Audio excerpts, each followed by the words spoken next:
एरियात तर नाही आहे. तुमचं शेत कुठे इथून किती अंतर आहे? त्याला लागून विभागात म्हणजे असं प्राणी आलेच नाही. नाही. इथे हे जवळपास नाही आले. हे आपण 5-6 दिवस डेमो केला, डेमोमध्ये कोणत्या प्राणी आलाच नाही. बरं. मग ही फायदेशीर एक लावा जमते का आपल्याला? चालते ना, पण आता हे एका याच्यावर कसं याच्यावर नाही होणार ना. क्षेत्राच्या नुसार हा, असं क्षेत्राचे असं विषय आहेत. करेल का? हा. ते तर ऑफिशियल आहे समजा. तुमचं समाधान झालं ना ते हा. लावल्यानंतर, हा. म्हणजे नुकसान आता बिलकुल नाही आहे. आता या 7-8 दिवसात लावलं तेव्हापासून झालं नाही.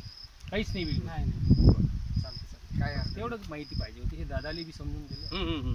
कारण हे कसं आहे, हे नाही का दुसऱ्या लोकांना सांगू शकतो हो, ना कुठे कार्यक्रमामध्ये वगैरे.